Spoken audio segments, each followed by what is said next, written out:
నంద్యాల జిల్లాలోని ప్రజలందరూ మట్టి వినాయకుడిని పూజించి పర్యావరణాన్ని రక్షించడంలో భాగస్వాములు కావాలని జిల్లా కలెక్టర్ రాజకుమారి గనియా పేర్కొన్నారు. ఈ సందర్భంగా జిల్లా కలెక్టర్ మాట్లాడుతూ ఈ నెల 27వ తేదీ జరిగే వినాయక చవితి పండుగను ప్రజలందరూ సుఖ సంతోషాలతో జరుపుకోవాలన్నారు. పర్యావరణానికి హాని కలగకుండా రసాయనాలతో చేసిన విగ్రహాలకు బదులుగా మట్టి విగ్రహాలను పూజించాలని ప్రజలకు విజ్ఞప్తి చేశారు. రసాయనాలతో చేసిన విగ్రహాలలో ప్లాస్టర్ ఆఫ్ ప్యారిస్ వినియోగం వల్ల పర్యావరణానికి పెను నష్టం వాటిల్లుతోందన్నారు.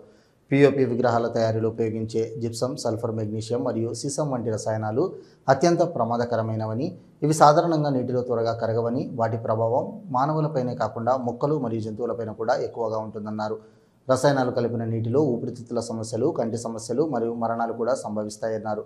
ఈ నేపథ్యంలో ప్రజలు పిఓపితో చేసిన వినాయకులు విగ్రహాలకు బదులు మట్టితో చేసిన వినాయక విగ్రహాలను పూజించాలన్నారు.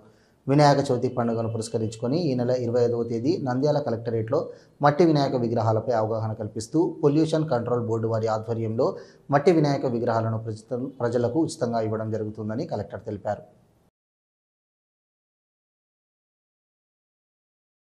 హలో, నంద్యాల న్యూస్ 10 మీ చుట్టూ జరిగే సంఘటనల్ని మా దృష్టికి తీసుకురావాలి అనుకుంటున్నారా? అయితే ఇంకా ఆలస్యం ఎందుకు? మా వాట్సాప్ నెంబర్ 9849700865కి సమాచారాన్ని ఎప్పటికప్పుడు పంపించండి.